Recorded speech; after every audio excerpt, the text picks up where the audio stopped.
ذکر سرکار کی ہے بڑی برکتیں، ذکر سرکار کی ہے بڑی برکتیں، مل گئی راحتیں عظمتیں رفعتیں، مل گئی راحتیں عظمتیں رفعتیں۔ میں گناہ گار تھا بے عمل تھا مگر، میں گناہ گار تھا بے عمل تھا مگر، مصطفیٰ نے مجھے جنتی کر دیا، اس کرم کا کروں شکر کیسے ادا۔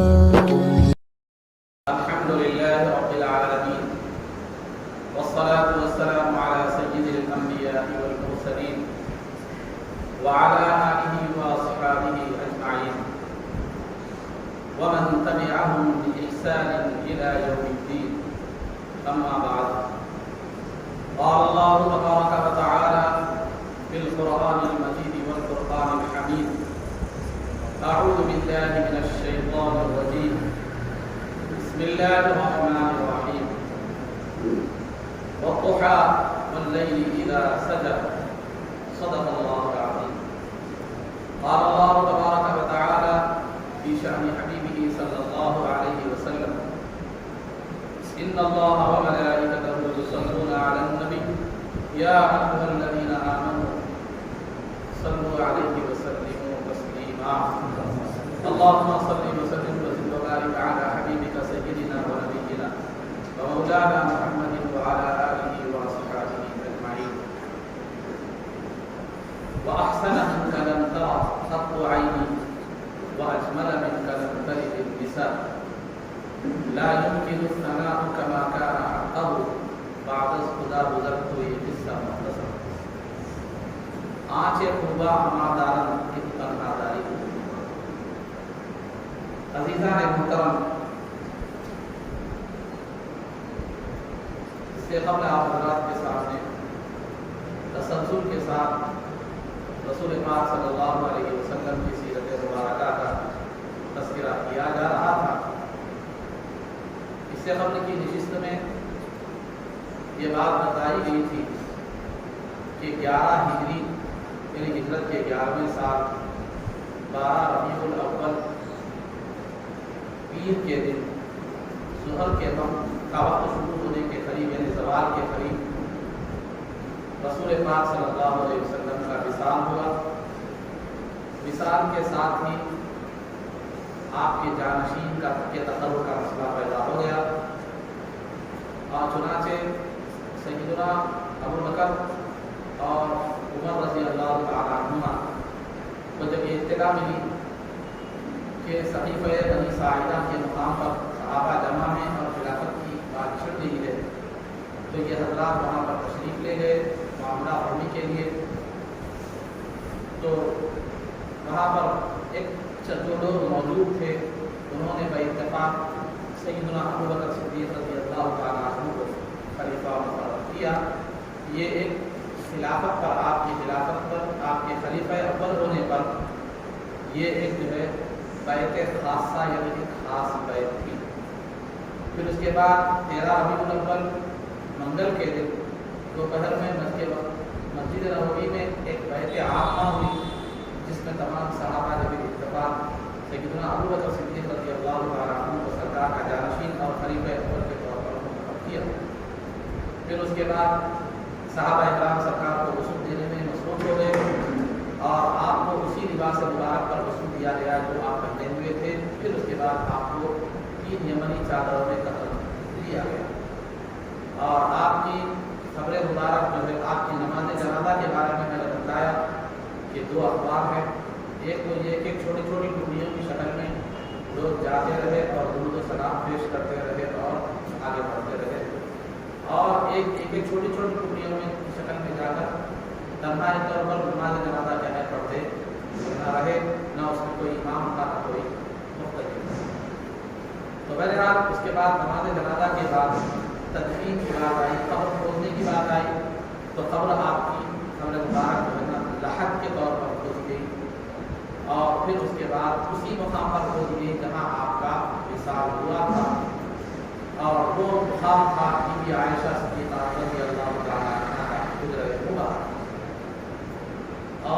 یہ بیت کا معاملہ، پھر یہ نماز جنازہ تقریباً 30,000 لوگوں کا نماز جنازہ پڑھنا، غسل وغیرہ، تدفین، یہ تمام واقعات ہونے تک، نماز ہونے تک شام ہو گئی. تو لہٰذا آپ کی تدفین چہارشنبے کی شب یعنی منگل کا دن گزرنے کے بعد چہارشنبے کی جو شب آتی ہے اس شب میں آپ کی تدفین عمل میں آئی. یہ چند باتیں تھیں جو سامنے میں آپ کے سامنے رکھی گئی تھی. تو عام طور پر سیرت مبارکہ کے حوالے سے یہاں تک پیدائش سے لے کر یہاں تک کے حالات جو ہے بیان کیے جاتے ہیں، اور سیرت کی تاریخ بھی وہی ہے کہ سرکار کی ولادت سے لے کر جو ہے وفات تک کے حالات جو ہوتے ہیں، اس دنیا سے پردہ فرمانے تک کے جو حالات ہیں اس کو سیرت کہا جاتا ہے. سیرت کی تاریخ بھی وہی ہے. لیکن حضرت نے یہ مناسب سمجھا کہ سیرت کے اس عنوان کے تحت رسول پاک صلی اللہ علیہ وسلم کی زندگی کے حالات کے ساتھ ساتھ آپ کے ذاتی حالات، آپ کے حلیہ مبارکہ کا جو ہے نا تذکرہ کیا جائے، آپ کے شمائل کو بھی کیا کیا جائے، بیان کیا جائے. پھر اس کے بعد زندگی تو سرکار کی ایسی تھی کہ 63 سالہ زندگی ساری انسانیت کے لیے دنیا کے رہتے دنیا تک کے لیے نمونہ تھی. پھر اس کے بعد قبر مبارک میں آپ کی حیات کا کیا معاملہ ہے وہ، پھر اس کے بعد پھر آپ کے متعلقات میں سے جو ازواج مطہرات ہیں، پھر ان کے حوالے سے جو مختصر باتیں میں نے سوچا کہ سیرت کے حوالے اس عنوان کے تحت کیا کروں. چنانچہ آج میں نے اپنی گفتگو کا جو عنوان بنایا ہے وہ ہے رسول پاک صلی اللہ علیہ وسلم کے شمائل، یعنی آپ کا یہ مبارک اور آپ کی جو ہے حسن و جمال. تقریباً محدثین نے باضابطہ طور پر شمائل کے حوالے سے جو ہے نا عنوانات قائم کیے ہیں اور اس پر رسول پاک صلی اللہ علیہ وسلم کے ذریعے مبارک کو بیان کرنا فرمایا ہے. خاص طور پر امام ترمذی رحمۃ اللہ تعالیٰ نے جو سیاست کی کتاب ہے ترمذی، اس میں امام ترمذی رحمۃ اللہ تعالیٰ نے اپنی کتاب کے آخر میں شمائل ترمذی کے حوالے سے تقریباً 400 احادیث کا ذکر فرمایا، جس میں رسول پاک صلی اللہ علیہ وسلم کا حلیہ مبارک، چلنا، وغیرہ مختلف جو ہے نا آپ سے متعلقہ چیزیں میں آپ کے حلیہ مبارک کو بیان فرمایا، آپ کے حسن جمال کو. لیکن میں نے مختصراً سرکار کے حلیہ مبارک کے لیے سب احادیث کا جو ہے کیا ہے، اس کو اختصار کے ساتھ بیان کیا جائے گا. اور تفصیلات بہت ہیں لیکن تبرکاً میں چند باتیں آپ حضرات کے سامنے سرکار کے حلیہ کے حوالے سے بیان کروں. عزیزان محترم، حلیہ مبارک سرکار کا جو بیان کیا وہ صحابہ اکرام رضوان اللہ تعالیٰ عنہم نے بیان کیا کہ سرکار کا چہرہ مبارک کیسا تھا، آنکھیں کیسی تھی، ناک کیسی تھی، دندان مبارک کیسے تھے، فلاں زلفیں کیسی تھی، یہ سب. اور چنانچہ سرکار کے حلیے کو بیان کرنا یہ صحابہ کی سنت ہے، یہ صحابہ کی سنت ہے. اور محدثین نے خاص طور پر ان احادیث کے لیے ایک علیحدہ باب شامل کیا، تو یہ اس کی اہمیت محدثین کے پاس کیا ہوتی ہے، معلوم جو ہے نا ہوتی ہے. اس طرح سرکار کی اخبار مبارکہ، سیرت مبارکہ اہمیت کی حامل ہے، اسی طرح سرکار کے حلیہ مبارک کو سننا بھی یہ بھی کیا ہے بہت اہمیت کا حامل. صحابہ اکرام جب یہ حلیہ کو سرکار کے بیان فرماتے، خواہ براء ابن عازب رضی اللہ تعالیٰ عنہ کو آپ لیجیے یا سیدنا علی مرتضیٰ رضی اللہ تعالیٰ عنہ کو لیجیے، ان حضرات نے سرکار کے حلیہ کو بیان کرنے کے بعد آخر میں جو بات فرمائی وہ یہ ہے کہ ما رأیت شیئا قط احسن منہ. یہ براء ابن عازب رضی اللہ تعالیٰ عنہ ہے کہ خدا کی قسم میں نے سرکار سے زیادہ حسین کسی چیز کو نہیں، کسی آدمی کو نہیں، چیز، کوئی چیز کائنات کی کوئی چیز سرکار سے زیادہ حسین نہیں ہے، بلکہ چاند بھی نہیں. تو سرکار سے زیادہ حسین سیدنا علی مرتضیٰ رضی اللہ عنہ نے فرمایا لم ارى قبلہ ولا بعدہ مثلہ، کہ میں نے سرکار جیسا نہ سرکار سے پہلے دیکھا نہ سرکار کے بعد. تو عزیزان محترم، یہ عام طور پر یہ بات کوئی آدمی کسی دوسرے کے حق میں بولتا ہے، یعنی سرکار کے علاوہ کسی اور کے لیے ہوتا ہے. آپ کسی اپنے دوست کے لیے، اپنی بیوی کے لیے، کسی کے لیے بھی، کسی خوبصورت آدمی کے لیے اگر آپ بولتے ہیں تو میں نے آپ جیسا کوئی نہیں دیکھا، تو یہ الفاظ مبالغہ کہلاتے ہیں، زیادتی کہلاتے ہیں. اگر ایک آدمی دوسرے آدمی کے تعلق سے کہے کہ میں آپ جیسا خوبصورت اور آپ جیسا پہلوان یا آپ جیسا حسین و جمیل یا بااخلاق نہیں دیکھا، کسی کو نہیں دیکھا، یہ الفاظ اگر کسی عام آدمی کے حق میں، کسی اور انسان کے حق میں اگر کہے جائے تو علماء اکرام فرماتے ہیں کہ یہ مبالغے کے تحت آتے ہیں، یہ زیادتی کے تحت کیا ہوتے ہیں، آتے ہیں. لیکن یہی الفاظ اگر رسول پاک صلی اللہ علیہ وسلم کے حق میں استعمال ہوتے ہیں تو یہ مبالغہ نہیں ہے بلکہ حق، یہ مبالغہ نہیں ہے بلکہ جو ہے نا حقیقت. تو سرکار چونکہ کائنات کی سرکار سے زیادہ اولین و آخرین میں کوئی سرکار سے زیادہ حسین نہیں ہے، تو لہذا تو آپ کے حق میں جو بھی حسن و جمال کا جو بھی الفاظ بیان کیے جائیں وہ بالکل بجا نہیں بلکہ کم ہے، بجا نہیں بلکہ کم ہے. کیونکہ جو ہے نا علماء کا اس بات پر اتفاق ہے، علماء کا اس بات پر اتفاق ہے کہ اللہ رب العزت نے رسول پاک صلی اللہ علیہ وسلم کے پورے حسن کو ظاہر نہیں فرمایا، پورے حسن و جمال کو ظاہر نہیں فرمایا، بلکہ اس حسن کا ایک حصہ جو ہے نا مخلوق کے سامنے ظاہر فرمایا. اگر سارا حسن و جمال اللہ رب العزت اگر سرکار کا ظاہر فرما دیتا تو لوگوں میں سرکار کو دیکھ نہیں سکتی سکت باقی سرکار کو دیکھ نہیں سکتے.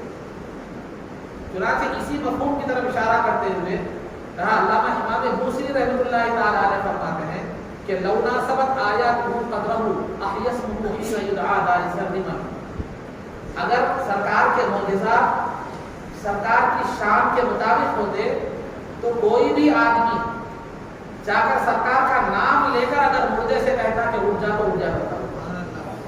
تو سرکار کے جو معجزات ظہور میں آئے وہ سرکار کی شان کی ایک ادنا جھلک تھی، وہ سرکار کا پورا سرکار کی شان کے مطابق نہیں تھی. تو سرکار کا جو حسن ظاہر ہوا ہماری آنکھوں کے سامنے وہ سرکار کے حسن کی ایک جھلک تھی، ورنہ اگر پورا حسن ظاہر ہو جاتا تو پھر لوگوں میں سرکار کو دیکھنے کی طاقت پیدا ہوتی. علامہ امام قرطبی رحمۃ اللہ تعالی علیہ فرماتے ہیں کہ سرکار کا جو بھی حسن کی جو جھلک ظاہر ہوئی ہے اس کا بیان کرنے کی نہ زبان میں طاقت ہے نہ الفاظ اس کو بیان کر سکتے ہیں. صحابہ نے اپنی طاقت و استعداد کے لحاظ سے جو بھی بیان کیا وہ ہم تک پہنچا، جو بھی بیان کیا وہ ہم تک پہنچا. تو پھر یہ سرکار کا جو حلیہ مبارک کی حسن و جمال کو بیان کیا جاتا ہے، اس کا فائدہ کیا ہے؟ اس کا فائدہ کیا ہے؟ اس کے دو فائدے ہیں، ایک عام مسلمان کے لیے بھی اور ایک عاشق کے لیے بھی. عام مسلمان کے لیے الگ فائدہ ہے، عاشق کے لیے الگ فائدہ ہے. عام مسلمان کے لیے فائدہ یہ ہے کہ سرکار کا حسن و جمال کا تذکرہ سن کر سرکار سے محبت ہوتی ہے، کیونکہ محبت کے جو اسباب ہیں ان میں سے ایک تو حسن و جمال ہے، فضل و کمال ہے، جود و نوال ہے. خوبصورتی سے بھی آدمی کیا ہو جاتا ہے، کسی سے محبت کرنے لگتا ہے. کسی کے فضل و کمال اور قابلیت اور صلاحیت کو دیکھ کر بھی جو ہے نا آدمی کسی سے محبت کرنے لگتا ہے، اور کسی کی سخاوت اور دریادلی کو دیکھ کر بھی آدمی کیا کرنے لگتا ہے، کسی سے محبت کرنے لگتا ہے. تو یہ تین محبت کے تین اسباب سرکار دو عالم صلی اللہ علیہ وسلم کی ذات مبارکہ میں بدرجے عدم اور مکمل طور پر پائے جاتے ہیں. تو نتیجہ یہ نکلا کہ حسن و جمال سرکار کا محبت کا سبب ہے. تو سرکار کا جب حسن و جمال اور حلیہ مبارک بیان کیا جاتا ہے تو اس سے سرکار کی محبت پیدا ہوتی ہے دل میں، جو کمال ایمان کا ذریعہ ہے. دوسرا وہ عاشقان رسول جو سرکار دو عالم صلی اللہ علیہ وسلم کی محبت اور عشق میں جن کا دل ہمیشہ دھڑکتا رہتا ہے، جو بظاہر ظاہری حیات میں سرکار دو عالم صلی اللہ علیہ وسلم کا دیدار نہ کر سکے، ان کے سامنے جب یہ حلیہ بیان کیا جاتا ہے تو ان کے دل کو تسکین ملتی ہے اور ان کے دل کو جو ہے نا ایک سکون ملتا ہے، اور سرکار کا چہرہ مبارک سامنے آ جاتا ہے. ایک خیال میں ہی، ایک تصور میں ہی سرکار کا کیا ہو جاتا ہے، دیدار ہو جاتا ہے. تو کسی بزرگ سے جو ہے نا پوچھا گیا کہ سرکار دو عالم صلی اللہ علیہ وسلم کا جو ہے نا دیدار کے لیے کوئی وظیفہ بتلائیے. تو انہوں نے کہا کہ سنتوں کا پابند بن جا، خواب میں تو کیا بیداری میں دیدار رسول اللہ. تو خلاصہ گفتگو یہ ہے کہ سرکار دو عالم صلی اللہ علیہ وسلم کا حلیہ مبارک جہاں مومنین کے لیے محبت بڑھنے یا پیدا ہونے کا سبب ہے، وہیں عاشقوں کے لیے تسلی اور سکون دل کا جو ہے نا سامان ہے. کیونکہ حبیب کا ذکر جو ہوتا ہے وہ اچھا بھی معلوم ہوتا ہے اور سکون قلب کا بھی جو ہے ذریعہ بنتا ہے. آئیے میں رسول پاک صلی اللہ علیہ وسلم کے حلیہ مبارک کے حوالے سے مختصر باتیں بیان کرتا ہوں. حدیث تو اس معاملے میں بڑی تفصیلی ہے، لیکن جو اس مختصر سے وقت بیان نہیں کی جا سکتی، لیکن مختصر سا تذکرہ میں کرتا چلو. براء بن عازب رضی اللہ تعالیٰ عنہ کا بیان ہے کہ ایک مرتبہ چودھری کی رات کا چاند پوری آفتاب کے ساتھ تھا. سرکار دو عالم صلی اللہ علیہ وسلم شرط بھاری دار جو ہے لباس پہنے ہوئے تھے. کبھی وہ فرماتے ہیں کبھی میں سرکار کے چہرے مبارک کو دیکھتا اور کبھی جو ہے نا چاند چودھری کے چاند کو دیکھتا. آخر کار جو ہے میں یہ فیصلہ کرنے پر مجبور ہو گیا کہ سرکار دو عالم صلی اللہ علیہ وسلم کے